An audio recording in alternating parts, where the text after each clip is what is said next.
tahimik na lakas, pananampalataya at paglalakad ng magkakasama. Ito po ang salita ng Diyos, ang ating gabay. Ngayon po ay Thursday, March 19, 2026 at ginugunita po natin ang kapistahan ni San Jose. Si San Jose ay isang tahimik na tao. Walang recorded na salita sa Biblia. Walang ingay, walang pagpapakita. Pero sa likod ng katahimikan niya, may isang bagay na nagpapalakas. Pananampalataya at pananagutan. At ito ang kailangan natin ngayon. Lalo na sa buhay sundalo o sa buhay serbisyo na puno ng pressure, pagod at responsibilidad. Sa ating unang pagbasa, mula sa ikalawang aklat ni Samuel, chapter 7, verses 4 to 5, 12 to 14 and 16, ang plano ng Diyos ay hindi laging malinaw sa simula.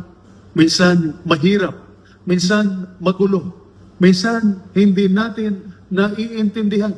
Gayon din ang sitwasyon ni San Jose. Hindi niya alam ang buong plano ng Diyos. Pero pinili niyang magtiwala at magpatuloy. Para sa atin sa serbisyo, hindi laging malinaw ang assignment, ang sitwasyon o ang kinabukasan. Pero ang resilience ay ganito. Magpatuloy kahit hindi mo pa nakikita ang buong larawan. Sa ating ikalawang pagbasa, mula sa sulat ni San Pablo sa mga taga-Roma, chapter 4, verses 13, 16 to 18, and 22, sabi ni San Pablo, si Abraham ay umaasa kahit parang wala ng pag-asa. Ganyan din si San Jose. Pwede siyang umatras. Pwede siyang umiwas sa problema. Pero hindi niya ginawa. Pinili niyang maniwala sa Diyos kahit mahirap.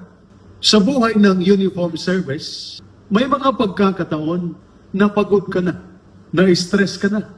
Hindi mo na alam ang susunod na hakbang. Pero dito pumapasok ang pananampalataya.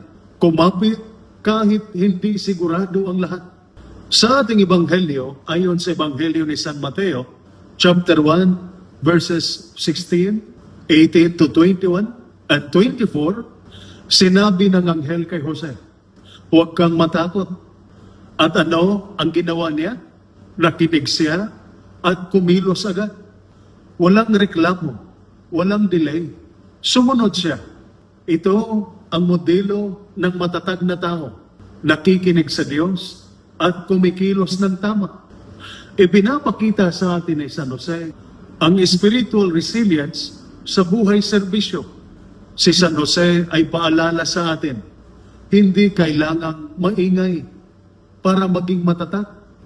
Hindi kailangan perpekto para maging tapat. Kailangan lang ay tuloy-tuloy, responsable, at may tiwala sa Diyos. Sa gitna ng stress, operasyon, at responsibilidad, ang tunay na lakas ay nanggagaling sa loob. At ang lakas na iyon ay galing sa Diyos. Ipinapakita din sa atin ni San Jose ang diwa ng synodality. Si San Jose ay hindi naglalakad mag-isa. Kasama niya si Maria. Inalagaan niya si Jesus. Pinanindigan niya ang kanyang pamilya. Ito ang diwa ng synodality. Hindi ka nag-iisa. Sa unit, sa opisina, sa pamilya, huwag pabayaan ang kasamahan. Makinig sa pinagdadaanan ng iba. Tumulong kahit simpleng paraan. Maging sandigan ng isa't isa. Dahil ang isang matibay na organisasyon ay hindi lang disiplinado, nagkakaisa at nagdadamayan. At para sa pamilya, kayo ang lakas ng mga nasa serbisyo. Ang inyong suporta ang nagbibigay sa kanila ng tibay ng loob. Kaya ang paalala ni San Jose sa atin, tahimik lang but strong. Hindi sigurado but faithful. Hindi nag-iisa, kundi kasama ang Diyos at kapwa. Sa gitna ng hirap ng buhay, makinig sa Diyos, magtiwala, at maglakad ng pagkakasama.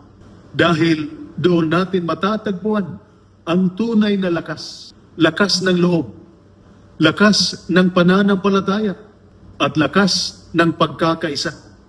Ito po ang salita ng Diyos, ang ating gabay. Manalangin tayo. Ama naming makapangyarihan, turuan mo kaming maging matatag sa gitna ng pagsubok. Palakasin mo ang aming isip at puso sa aming tungkulin. Tulungan mo kaming magdamayan at hindi mag-iwanan. Gabayan mo kami at ang aming mga pamilya araw-araw. Hinihiling namin ito kasama si San Jose sa pamamagitan ni Kristo na aming Panginoon.